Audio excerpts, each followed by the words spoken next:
Hello, ഏതൊക്കെയുണ്ട് എല്ലാവരും വിശേഷം? സുഖം തന്നെയല്ലേ? ഞാൻ പിന്നെയും ക്യാൻവാസ് പെയിൻറ്റിങ് ആയിട്ട് ഇവിടെ വന്ന് ഈ ക്യാൻവാസ് തീരുന്നവരെ ഞാൻ ഈ പെയിൻറ്റിങ് വീഡിയോസൊക്കെ ആയിരിക്കും മിക്കവാറും ചെയ്യാം. അപ്പോൾ നമുക്ക് വീഡിയോയിലോട്ട് കിടക്കാം. ആദ്യം തന്നെ ഞാനൊരു ഇൻസുലേഷൻ ടാപ്പ് ഒട്ടിച്ച് കൊടുക്കുന്നുണ്ട് കേട്ടോ. ഒരു സെൻറ്റർ ഭാഗത്ത് ഒരു ഡോറിൻ്റെ ഒരു പോർഷൻ പോലെ ഉള്ള ഒരു ഭാഗത്ത്, ബാക്കിയുള്ള ഭാഗത്താണ് ഞാൻ ബാക്കിയുള്ള പെയിൻറ്റ്സ് അടിച്ചു കൊടുക്കുന്നത്. ആ പെയിൻറ്റിങ് എന്ന് വെച്ചാൽ വൈറ്റിൽ ഒരു ബ്രൗൺ മിക്സ് ആക്കിയത്. ബ്രൗൺ എന്ന് പറഞ്ഞാൽ റെഡും ഗ്രീനും കൂടി മിക്സ് ആക്കിയാലാണ് നമുക്ക് ആ ബ്രൗൺ കിട്ടുക. ഒരു പിഞ്ച് ബ്രൗൺ മിക്സ് ആക്കിയാലാണ് ഓഫ് വൈറ്റ് പോലത്തെ ഒരു കളർ കിട്ടുക. എന്നിട്ട് ബാക്കി ഭാഗത്ത് നമ്മൾ നേരത്തെ ഇൻസുലേഷൻ ടേപ്പ് ഒട്ടിച്ചില്ലേ, ആ ഇൻസുലേഷൻ ടേപ്പ് ഒട്ടിച്ച് ആ ഇൻസുലേഷൻ ടേപ്പ് പറിച്ചിട്ട് ആ നേരത്തെ റെഡും ഗ്രീനും കൂടി മിക്സ് ആക്കിയ ആ ബ്രൗണും നമുക്ക് ആ ഡോറിൽ ഒടിച്ചെടുക്കാം. നമ്മൾ മെഞ്ഞാന്ന് ചെയ്തില്ലേ ആ ഡോറിൻ്റെ ഓയിൽ പേസ്റ്റേഴ്സ്, പണ്ട് ഞാൻ ചെയ്ത ഒരു കബോർഡിൻ്റെ പീസിൽ ചെയ്ത ആ സെയിം പെയിൻറ്റിങ് കണ്ടോ ചെയ്തത്. അപ്പോൾ ക്യാൻവാസ് കിട്ടിയപ്പോൾ ക്യാൻവാസിലും കൂടി ഒന്ന് ചെയ്യാമെന്ന് വിചാരിച്ചിട്ടാണ് ഞാനിത് ചെയ്യുന്നത്. രണ്ടിൻ്റെയും വീഡിയോ ഞാൻ ചാനലിൽ അപ്ലോഡ് ആക്കിയിട്ടുണ്ട്. ഒന്ന് കാണാത്തവരൊന്ന് കണ്ടു നോക്കുക കേട്ടോ. പിന്നെ നെക്സ്റ്റ് അടിയിലൊരു പടി പോലെ വരച്ച് വെക്കുന്നുണ്ട്, ആ ഡോറിൻ്റെ ഒരു പടി പോലെ. അത് കഴിഞ്ഞിട്ട് ഞങ്ങൾക്ക് ഡോറിന് ഹൈലൈറ്റ് ഒക്കെ ചെയ്യാം. കുറച്ച് ബ്ലാക്ക് കളർ എടുത്തിട്ട് ആ ഡോറിൻ്റെ ഭാഗങ്ങളൊക്കെ ഒന്ന് മാർക്ക് ചെയ്യുന്നുണ്ട് കേട്ടോ. പിന്നെ ആ ബ്ലാക്കും കൊണ്ട് ഇതൊക്കെ ബ്ലാക്കും കൊണ്ട് ചെയ്യുന്നതൊക്കെ പോയിൻറ്റ് ബ്രഷും കൊണ്ടാട്ടോ ചെയ്യുന്നത്.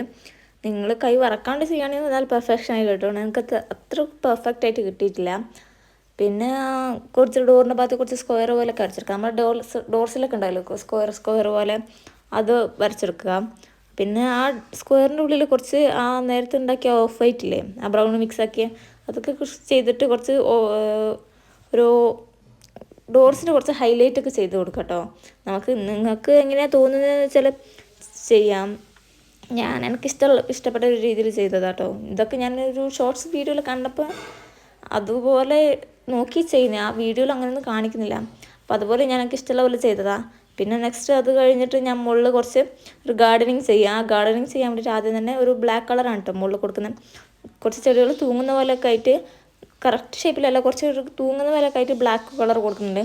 അത് കഴിഞ്ഞിട്ട് കുറച്ച് ഡാർക്ക് ഗ്രീൻ എടുത്തിട്ട് ആ ഡാർക്ക് ഗ്രീനും കൊണ്ട് ഒരു കടായ ബ്രഷും കൊണ്ട് അവിടെ ഇവിടെയൊക്കെ ആയിട്ട് കുറച്ച് ഡാർക്ക് ഗ്രീനും കൊണ്ടും കൊടുക്കുന്നുണ്ട് കേട്ടോ. പിന്നെ അറ്റത്തെ ഭാഗത്ത് പോയിൻറ്റ് ബ്രഷും കൊണ്ട് കുറച്ച് ചെടികളുടെ ഇല പോലെ തോന്നിക്കാൻ വേണ്ടിയിട്ട് അതും കൊടുക്കുന്നുണ്ട്. അത് കഴിഞ്ഞിട്ട് ലൈറ്റ് ആ ഡാർക്ക് ഗ്രീനിൽ തന്നെ യെല്ലോ മിക്സാക്കി വേറൊരു ഗ്രീൻ കിട്ടും. അതേപോലെ ആ ഡാർക്ക് ഗ്രീൻ തന്നെ വൈറ്റ് മിക്സാക്കി വേറൊരു ഗ്രീനും കൂടി കിട്ടും. ആ ഗ്രീനൊക്കെ വെച്ചിട്ട് കുറച്ച് ഇലകൾ പോലെ ആ ബ്ലാക്ക് കളറിലേക്ക് വരച്ചെടുക്കുക.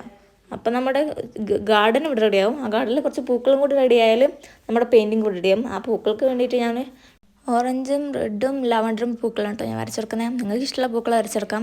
ഇത് കഴിഞ്ഞിട്ട് നിങ്ങൾക്ക് ക്ലിയർ വാർണിഷിന് അടിക്കണമെങ്കിൽ അടിക്കട്ടോ. അപ്പോൾ നമ്മളെ പെയിൻറ്റിങ്സിനൊന്നും പറ്റേണ്ട കുറേ കാലം നിൽക്കും. അപ്പോൾ അത്രയുള്ള ഇന്നത്തെ വീഡിയോ. ഈ പെയിൻറ്റിങ്സ് എല്ലാവർക്കും ഇഷ്ടപ്പെടുന്നു വിചാരിക്കുന്നു. നെക്സ്റ്റ് വീഡിയോ കാണുമ്പോഴേക്കും ബൈ ബൈ.